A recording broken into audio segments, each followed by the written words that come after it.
La Jurisdicción Especial para la Paz es el componente de justicia del Sistema Integral de Verdad, Justicia, Reparación y No Repetición creado por el Acuerdo de Paz entre el Gobierno Nacional y las FAREP. La JEP tiene la función de administrar justicia transicional y conocer de los delitos cometidos en el marco del conflicto armado que se hubieran cometido antes del 1 de diciembre de 2016. La existencia de la JEP no podrá ser superior a 20 años. La JEP fue creada para satisfacer los derechos de las víctimas a la justicia, ofrecerles verdad y contribuir a su reparación con el propósito de construir una paz estable y duradera. El trabajo de la JEP se enfoca en los delitos más graves y representativos del conflicto armado, de acuerdo con los criterios de selección y priorización que sean definidos por la ley y los magistrados. En particular, podrá conocer de los delitos que hubieran cometido excombatientes de las FAREP, miembros de la fuerza pública, otros agentes del Estado y terceros civiles. Sobre estos dos últimos, la Corte Constitucional aclaró que su participación en la JEP sería voluntaria. Desde una perspectiva orgánica, la JEP está integrada por órgano de gobierno, presidencia, salas de justicia, Tribunal para la Paz, unidad de investigación y acusación, Secretaría Ejecutiva Judicial y el grupo de análisis de la información. Adicionalmente, se cuentan con las comisiones y comités que fueron creados por el Reglamento General de la JEP según el Acuerdo 001 del 9 de marzo de 2018 proferido por la Sala Plena. Se consta de la Comisión Territorial y Ambiental, la cual se encarga de promover la efectiva implementación del enfoque territorial y ambiental en el componente de justicia del Sistema Integral de Verdad, Justicia, Reparación y No Repetición. Por la Comisión Étnica, la cual se encarga de promover la efectiva implementación del enfoque étnico-racial en la JEP. Por la Comisión de Género, la cual se encarga de promover la efectiva implementación del enfoque de género en la JEP. Por el Comité de Coordinación Interinstitucional del Sistema Integral de Verdad, Justicia, Reparación y No Repetición, cuya principal función es la de propiciar la articulación y coordinación de la actuación de los órganos del sistema. Por el Comité de Ética, el cual debe velar por la observancia y cumplimiento del Código de Ética, buenas prácticas y convivencia. Por último, se encuentran otras instancias temporales y permanentes que pueden ser creadas por el órgano de gobierno de la JEP. Pero, ¿cuál fue el proceso para lograr llegar a estas instancias? El término justicia transicional se ha usado desde hace muy poco. Solo en las últimas décadas del siglo XX en la academia se empezó a considerar como una rama política y legal diferente, pero al inicio de este tipo de justicia ya se había dado a finales de la década de 1940 con el surgimiento de la ola de enjuiciamientos penales a líderes nazis por las atrocidades cometidas durante la Segunda Guerra Mundial en el recordado Tribunal Militar Internacional de Nuremberg. El gran cambio sucedió hacia el final de la Guerra Fría. Durante la desovietización empezaron a nacer pequeños países tras la desintegración de la Unión Soviética en Europa Oriental. Allí ocurrió la llamada Lustración, que exigía que se juzgara a los funcionarios que sirvieron a los regímenes prosoviéticos, lo cual, de alguna manera, significaba crear un sistema transicional de justicia. También sucedió durante la democratización de América Latina, cuando empezaron a caer las dictaduras militares establecidas en colaboración con Estados Unidos, y era necesario crear una transición democrática que juzgara los crímenes del pasado. Así, por ejemplo, en Argentina, Chile y otros países de la región se creó el movimiento Nunca Más, para exigir la responsabilidad frente a los abusos de derechos humanos ejercidos por los regímenes autoritarios. Precisamente, las lecciones de la experiencia latinoamericana se extendieron a las transiciones democráticas en otras partes del mundo. También hacen parte de esta historia de justicia transicional el Tribunal Penal Internacional para la antigua Yugoslavia, creado tras la Guerra de los Balcanes, y el Tribunal Penal Internacional para Ruanda, ambos establecidos en el decenio de 1990 como respuesta a la limpieza étnica y el genocidio. Desde entonces surgió la idea de crear una Corte Penal Internacional que fuera capaz de juzgar a los criminales de normas internacionales como crímenes de lesa humanidad, crímenes de guerra y genocidio. Gracias a estos dos tribunales internacionales se volvió a hablar de genocidio en la comunidad internacional. Antes de eso no hubo ningún juicio internacional de este delito. Ambas cortes subrayaron la importancia de enjuiciar penalmente a los responsables de abusos graves contra los derechos humanos y revelaron las limitaciones de centrarse exclusivamente en los fallos judiciales. En cambio, crearon formas de justicia más centradas en las víctimas. Además, los procedimientos establecieron nuevas figuras jurídicas sobre las modalidades de participación en un crimen. Por ejemplo, el Tribunal para la antigua Yugoslavia sentenció a criminales bajo el principio jurídico de empresa criminal conjunta. la responsabilidad de varias personas con un fin común que ejecutan actividades criminales y que pueden ser cometidas por todos o solo por algunos de los miembros. Más tarde, con la fundación de la Corte Penal Internacional, se creó una institución permanente veedora de la justicia transicional, un tribunal independiente de las Naciones Unidas y permanente, que reemplazaba a los tribunales ad hoc como el Tribunal de Nuremberg, el Tribunal para la Antigua Yugoslavia y el Tribunal de Ruanda, con la adopción en 1998 y la entrada en vigor en 2002 del Estatuto de Roma. Esta Corte se declaró competente para investigar y juzgar el crimen del genocidio, crímenes de lesa humanidad y crímenes de guerra de los Estados miembros. Además, este documento estableció un marco de principios de derecho penal internacional, como la responsabilidad individual penal, la cual juzga a la persona y no a un colectivo, y el principio de legalidad estricta, que respeta otros principios del derecho como prohibir la doble imputación, el derecho a la justa defensa y la presunción de inocencia, entre otros. La idea con la Corte Penal Internacional era la de crear una institución de disuasión para evitar la comisión de crímenes internacionales en el mundo, promover un elemento de justicia universal, terminar con la impunidad en materia de crímenes internacionales, buscar la terminación de los conflictos armados y remediar las deficiencias de los tribunales ad hoc como el de la antigua Yugoslavia y de Ruanda, así como complementar los sistemas nacionales judiciales. En 2018, una delegación de alto nivel de la Jurisdicción Especial para la Paz, el Sistema de Justicia Transicional colombiano dentro del marco del proceso de paz entre las guerrillas de las FARC y el Estado, visitó la sede de la Corte Penal Internacional en La Haya. Fatou Bensouda, la fiscal de la Corte Penal Internacional, declaró su apoyo al trabajo de esta Corte para buscar justicia para las víctimas de conformidad con la letra y el espíritu del Acuerdo de Paz, así como también con los principios, valores y requisitos del Estatuto de Roma.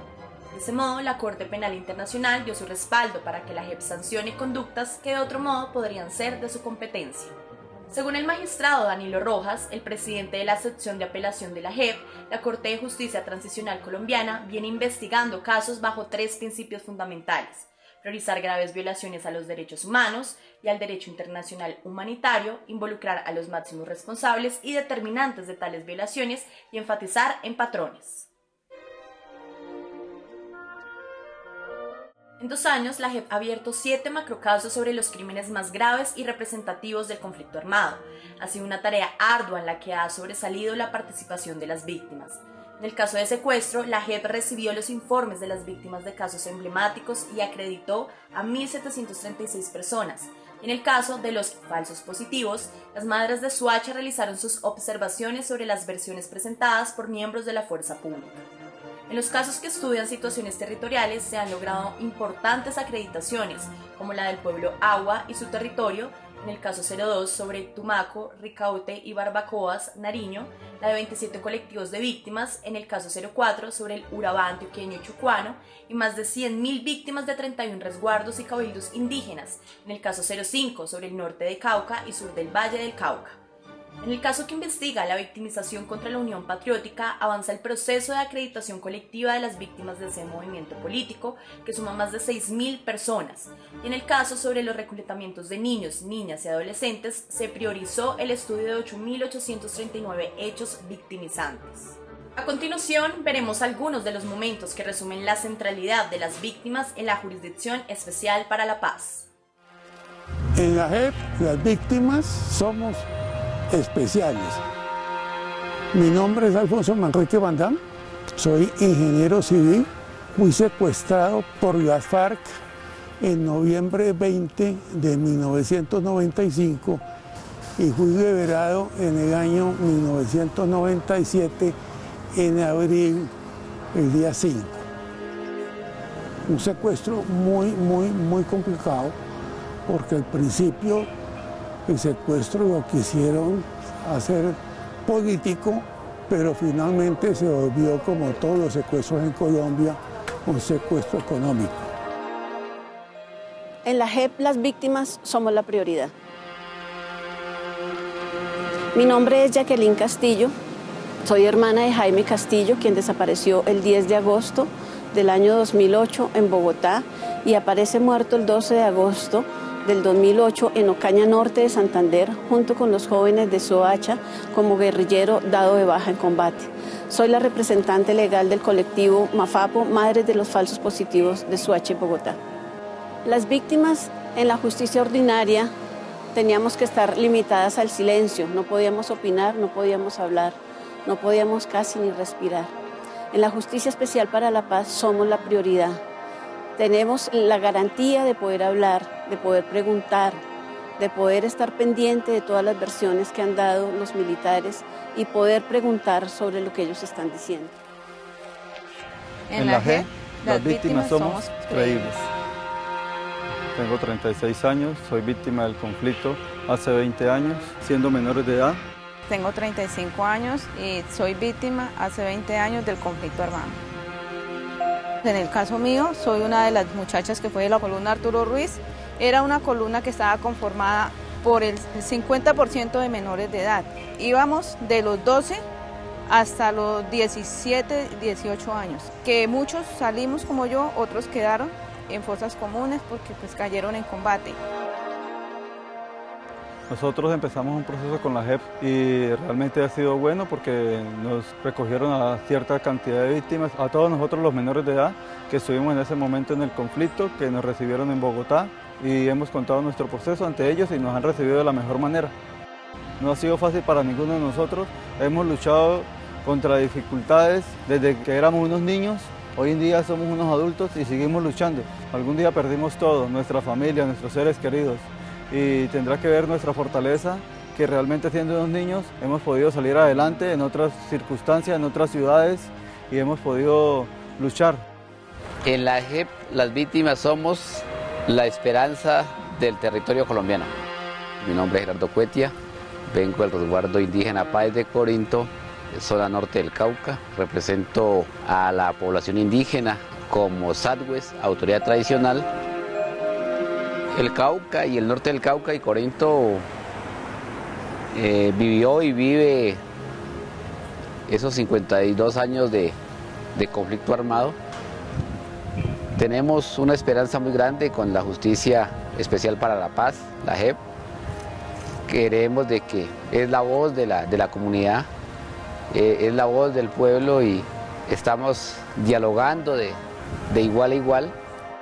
Colombia es un país pluriétnico y multicultural, que hay, de los 48 millones, hay 102 pueblos indígenas.